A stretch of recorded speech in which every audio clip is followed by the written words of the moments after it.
네, 결정적 투자 시간입니다. 인싸들의 결정적 투자 포인트는 무엇인지 짚어볼 텐데요. 오늘 함께 하실 분 먼저 소개해드리겠습니다. 메리츠증권 이건희 차장입니다. 어서 오세요. 예, 안녕하세요. 네. 차장님, 오늘 시장 분위기가 영 어렵습니다. 지난 금요일에도 낙폭이 컸는데 오늘도 역시 이어지고 있어요. 환율 같은 경우에도 1,430원 턱밑까지 도대체 상단이 어디냐라는 이야기가 나오는데요. 저희 시장 어떻게 대응해봐야 될까요? 일단 뭐 지금 전체적으로 FOMC 회의 결과 이후에 반등을 예상했던 분위기가 아니라 이제 어떻게 보면은 경기 침체에 대한 우려가 되게 굉장히 심화되고 있는 상황이고요. 네. 그러니까 결국에 뭐 아래 공포 이렇게 얘기하는데 결국 이제 리세션이 올 수밖에 없다라는 걸 어떻게 보면 연준에서 인정을 했고 그걸 감안하더라도 금리를 계속 올리겠다, 물가를 잡을 때까지 올리겠다라고 얘기를 했는데 이제 문제는 이제 그 당장의 이제 충격은 환율이라든지 뭐 여러 가지 이제 물가 때문에 얘기가 나오겠지만 인플레이션 정점을 찍었다라고 얘기를 해도 향후에 문제가 되는 거는 이제 수요 둔화 뭐 이런 것들이 또 문제가 될 수 있기 때문에 기업들의 이제 실적 추정치가 계속 하향되고 있는 게 또 더 큰 문제일 수 있습니다. 네. 그래서 이제 미국이 이제 보면 2주 동안 거의 5% 이상의 하락을 연속으로 보이고 있기 네. 때문에 이 말은 결국에는 그 눈높이가 굉장히 많이 낮아지고 있는 단계에 들어갔고 결국에 이제 경기 침체에 대한 것들을 반영하기 위해서 미리 이제 주가가 좀 많이 밀리고 있다라고 보시면 될 것 같은데 아직은 이제 경기 침체라고 이제 공언을 하진 않았지만 상당히 이제 이런 부분들을 시장에서 반영을 하고 있다라고 생각하시면 될 것 같고요. 그러다 보니까 우리나라나 이제 세계 경제 전문가들이 이렇게 금리를 올리다가 내년에 떨어뜨릴 거야라는 예상이 빗나갔다는 부분, 내년에도 계속 고금리가 이어질 수 있고 경기 침체가 당분간 나올 수밖에 없다, 수요가 둔화될 수밖에 없다라는 얘기들이 이제 등장하면서 이게 이제 얼마나 리세션의 기간이 길어질까 짧아질까 이런 거에 대한 고민을 하기 시작했다라고 생각하시면 되고 그러다 보니까 이제 좀 기다리기 어려우신 분들이라든지 뭐 이런 부분들은 추세 하락 이제 지금 코스피나 코스닥도 전저점을 하회했기 때문에 네. 그런 부분들 때문에 어떻게 보면 더 투매가 나올 수밖에 없는 상황이다라고 보시면 될 것 같습니다.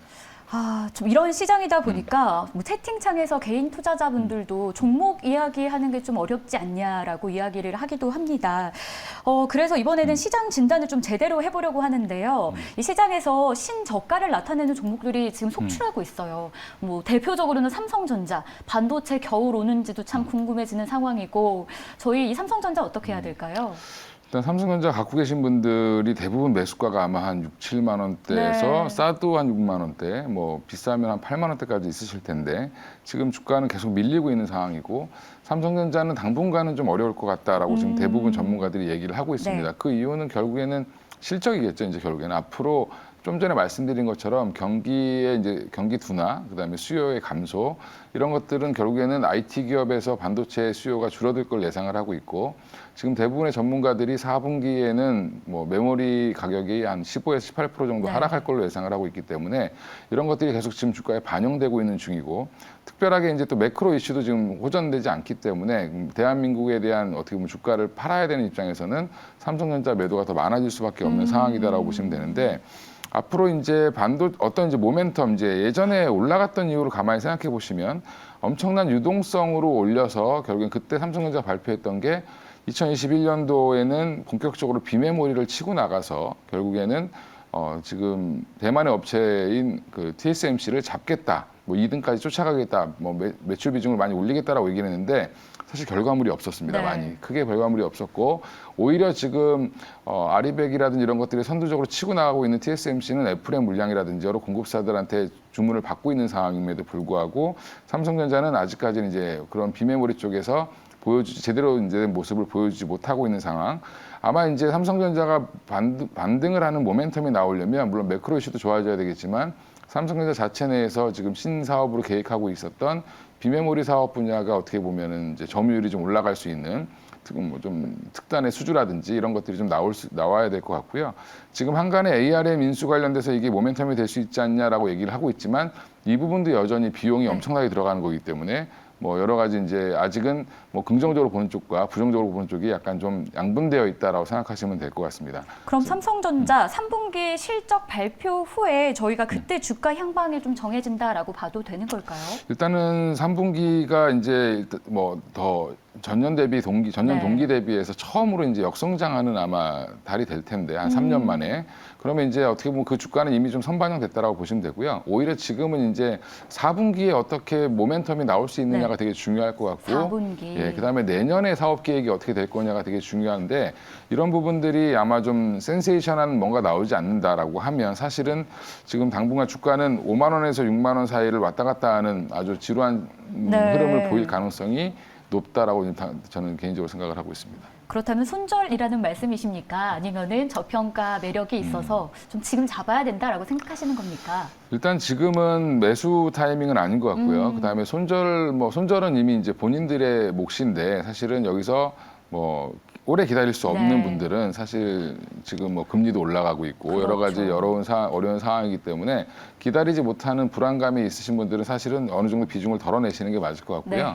아니신 분들은 좀 길게 보신다라고 하면 언제 사야 되냐 이제 돌아서는 타이밍에서 더 살 기회를 보시는 게 맞는 것 같은데 그건 아마 제 개인적인 생각은 내년 상반기는 돼야지 되지 않을까 이렇게 생각을 하고 있습니다. 네, 알겠습니다. 이어서 또 신저가 나온 종목들 살펴보도록 할 텐데요. 솔브레인입니다. 저평가 구간이다라는 증권사의 리포트가 있었는데요. 그런데 신저가가 나왔습니다. 이 배경 좀 어떻게 봐야 될까요? 그러니까 이제 솔브레인이라는 회사는 지금 돈을 잘 벌고 있습니다. 네. 근데 문제는 이제 추정치도 지금 3분기에도 562억 정도 영업이익을 낼 걸로 예상을 하고 있고, 그다음에 지난 분기에도 550억대를 벌었고요. 1분기에도 한 570억대를 벌었습니다. 근데 추세는 이제 되게 비슷하게 돈을 벌고 있고 올해는 아마 연간으로 2천억 이상을 벌 걸로 예상을 하고 있기 때문에 작년이나 재작년 대비해서 성장세가 탁월한 거는 맞는데 문제는 이제 이거를 가이던스를 믿어주냐 안 믿어주냐의 문제인 것 같고요. 믿어주지 않는다라고 하면 사실은 지금 뭐 이게 주가는 안 믿고 있다라는 걸 보여주고 있는 거죠. 결국엔 전방 산업이 안 좋은데 솔브레인 혼자 좋을 수 있느냐라고 지금 그 시장에서는 지금 파악을 하고 있는 것 같고요. 솔브레인이 결국 하는 일 자체가 반도체 재료가 지금 매출의 한 63% 이상을 차지하고 있기 때문에 반도체 업황이 좋지 않은데 솔브레인 혼자 좋을 수는 없다라고 지금 보는 게 시장에서 바라보는 관점인 것 같습니다. 근데 이제 예상외로 실적이 이제 가이던스 대비해서 더 잘 나온다든지 3분기가 뭐 이렇게 된다라고 하면 일시적인 반등은 충분히 나올 수 있을 거로 보지만 전고점을 뚫어낼 수 있는 그런 힘은 아직은 좀 부족하다. 업황 전체가 지금 전반적으로 다운되고 있기 때문에 그래서 지금은 기술적 반등이 나오는 시기지 뭐 추세적인 반등이 나오기는 좀 어렵지 않겠나 개인적으로 생각하고 있습니다. 그렇다면 가격 전략을 저희가 함께 세워본다면 좀 어떻게 해보면 좋을까요? 일단은 뭐 지금 가격 18만 원대에서 지금 반등이 나온다라고 하면 물론 여기서 더 빠졌다가 올라갈 수도 있고 뭐 그다음에 바로 올라갈 수도 있는데 리바운딩이 나온다고 해도 결국엔 한 3, 4만 원 정도 선까지 뭐 올라갈 수 있지 않겠나 개인적으로 생각하고요. 거기가 되면 일단 비중을 좀 줄이시는 게 좋지 않겠나 개인적으로 생각하고 있습니다. 네, 알겠습니다. 자, 이어서 살펴볼 종목은 네이버입니다. 네이버도 오늘 시장 분위기 속에 같이 좀 신저가를 나타내고 있습니다. 대표적인 성장주라고도 꼽히잖아요. 근데 네. 모두 다 지금 반등이 어려울 것 같은 모습을 나타내고 있어요. 네이버 상황 좀 어떤가요? 그러니까 네이버도 결국에는 이제 뭐 실적이 엄청나게 나쁘거나 이런 건 아닌데 기대만큼 이제 실적이 나오지 않는 거고요. 어떻게 보면 작년 2021년도에 워낙 그 실적이 좋았던 부분들을 2022년도에는 그냥 현상 유지하거나 조금 좋아지는 정도 이렇게 보시면 되는데 그러다 보니까 이미 이제 기대했던 것들이 워낙 컸는데 이런 것들이 이루어지지 않다 보니까 주가는 밀리는 거고요. 결국엔 그리고 이제 IT 이제 인터넷 뭐 관련된 이제 플랫폼 관련 주식 중에 가장 대장주기 때문에 결국엔 PER 자체가 높을 수밖에 없었고 지금 금리가 인상되는 속도가 워낙 가파르다 보니까 결국에 이제 이 밸류에이션에 대한 부담이 좀 클 수밖에 없는 상황이었습니다. 그래서 이런 밸류에이션 조정을 좀 받고 있는 상황이고 지금 준비 중인 이제 여러 사업들이 있는데 이 사업들이 이제 뭐 차근차근 진행이 돼서 뭐 내년부터 좀 본격적으로 이익을 좀 낼 수 있는 그런 가능성이 보인다라고 하면 주가는 언제든지 반등할 수 있을 거로 보이고요. 뭐 매수가는 아마 제가 볼 때는 한 20만 원 이하 정도면 충분히 뭐 세볼 자리라고 보고 있고 여기서 반등이 나온다라고 하면 뭐 30만 원 정도까지 충분히 튀어오를 수 있다고 생각하는데 지금은 아직은 이제 적극적으로 이제 사시기보다는 좀 지켜보셨다가 뭐 나눠 사신다든지 아니면 20만 원 밑으로 빠지면 그때 저가 매수를 한번 노려보시는 것도 괜찮을 것 같습니다. 일단은 20만 원까지 좀 기다려보는 전략 세워주셨고요. 뭐 25만 원까지도 오를 수 있다라는 이야기 네이버 해주셨습니다. 자, 이어서는 SK 아이테크놀로지입니다. 4거래일 연속해서 하락세를 좀 나타내고 있는데요. 공매도 수량이 13만 주에 육박하고 있어요. 큰 숫자 아닙니까? 그렇죠. 일단은 뭐 상장할 때 워낙 주목을 많이 받았던 종목이죠. 네. SK 아이테크놀로지. 저도 이제 좀 어떻게 보면 좀 실망을 많이 한 종목 중에 하나인데 사실은 이제 보면 상장할 때는 굉장히 실적이 좋게 상장을 했습니다. 그리고 분리막에 있어서는 대한민국 1위 기업이고 SK온이 그 당시에 이제 워낙 또 굉장히 큰 화제가 됐던 상황이고 예전에는 LG화학에도 납품을 했었는데 지금은 LG화학에 납품을 하진 않고 있습니다. 근데 이제 이 회사의 성장성은 항상 이제 잠재되어 있다라고 볼 수는 있는데 지금 당장의 실적이 뭐 사실 작년 4분기부터 뭐 올해 1분기, 2분기 다 이제 적자가 나왔고요. 이제 올해 3분기에는 조금 좀 좋아지지 않겠냐, 약간의 영업이익을 낼 수 있을 거로 보고 있는데 그만큼 이제 비용은 많이 들어가는데 전방 산업은 아직까지 막 치고 나가지 수량이 늘어나고 있지 않고 있는 상황이고 특히 폴란드라든지 중국의 이제 신규 공장들이 가동을 하기 시작하기 이제 투자를 많이 해놓은 상태에서 수율이 올라올 때까지도 기다려야 하는 상황인데 그 외에 또 이제 여러 가지 원재료 가격의 상승이라든지 이런 것까지 반영이 되면서 상장 시에 조금 많이 받았던 밸류에이션 다운과 그다음에 실적에 따른 다운이 같이 이루어지고 있는 상황이어서 지금 어떻게 보면 더블 악재가 지금 나온 종목이다라고 생각하고 있습니다. 그러면 손절이 답일까요? 지금 이제 도락제라고 이야기해 주셨잖아요. 언제 샀느냐가 굉장히 중요할 것 같은데 네. 지금 뭐 대부분 이게 아마 10만 원 이상에서 사셨을 텐데 12만 원도 싸다고 생각하고 사셨을 텐데 지금 거기에서도 지금 뭐 거의 50% 가까이 하락을 한 상황이기 때문에 지금은 손절에 사실은 뭐 큰 의미는 없을 것 같다라고 네. 개인적으로 생각을 하고 있고 지금 이제 실적이 턴어라운드를 하는 걸 보여주고 내년 이제 4분기, 이제 3분기, 4분기 실적이 좀 돌아서는 모습을 보여준다라고 하면 오히려 이제 후행적으로 움직일 가능성은 높다라고 생각하고 있습니다.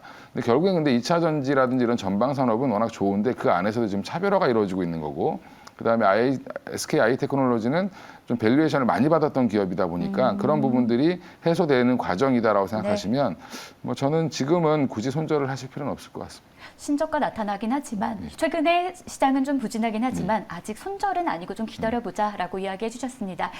이어서 또 신저가 나타내는 종목 하나 더 보도록 할게요. 바로 크래프톤인데요.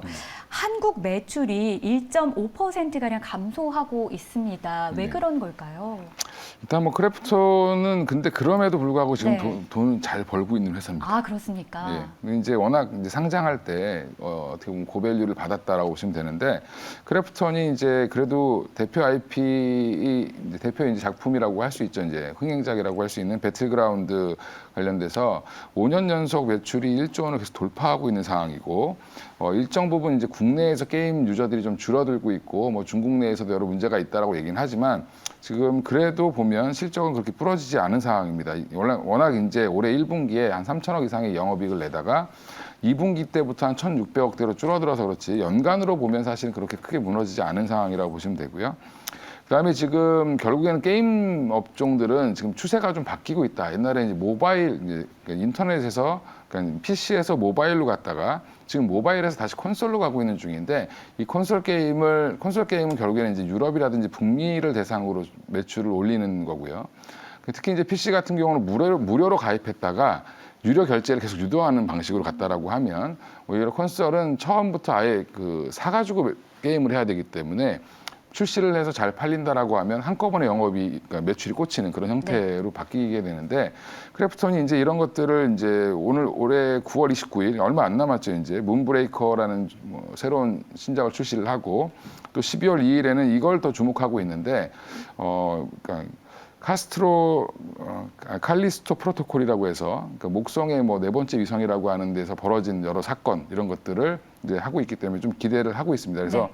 저는 지금부터는 크래프톤은 좀 매수 관점으로 보시는 게 맞을 것 같다 생각하고 있습니다. 네, 크래프톤에 대해서는 지금 상황은 안 좋지만 매수 관점에서 바라봐도 좋을 종목이라고 이야기해 주셨습니다.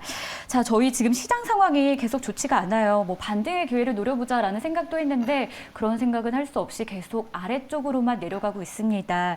코스피 시장 2.3%가량 하락하고 있고요. 코스닥도 3% 넘게 떨어지고 있습니다. 차장님, 저희 시장 전략을 좀 어떻게 세워보면 좋을까요? 오늘 이제 오후장이 조금 있으면 다가오잖아요. 네. 절반 남았는데 시장 전략 좀 세워주시죠.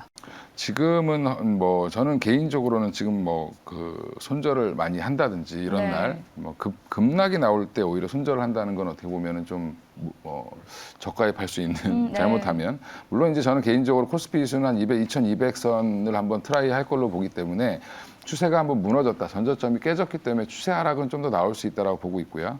코스닥도 마찬가지로 나올 수 있기 때문에 이런 부분들은 우려를 하시겠지만 어떻게 보면 지금 뭐 대규모 투매라기보다는 뭐 개인들의 일부 물량이 좀 나오고 있고 그다음에 생각보다 외국인 기관들은 그렇게 물량을 많이 던지고 있지 않기 때문에 이런 부분들은 일시적으로 지금 거래 없이 빠지는 그런 현상, 네. 전형적으로 그런 모습이 나오고 있어서 조금은 좀 관망하면서 지켜보시는 관망하자. 그렇게 보시는 게 좋을 것 같고 지금 기존의 주도주였던 뭐 태조 이방원 관련된 종목들도 다시 한번 좀 잘 보셔야 될 것 같다라고 개인적으로 생각을 하고 있습니다. 네, 고맙습니다. 이렇게 해서 저희 중요한 시간 함께 보내봤고요. 지금까지 메리츠증권 이건희 차장과 함께했습니다. 고맙습니다. 예, 감사합니다.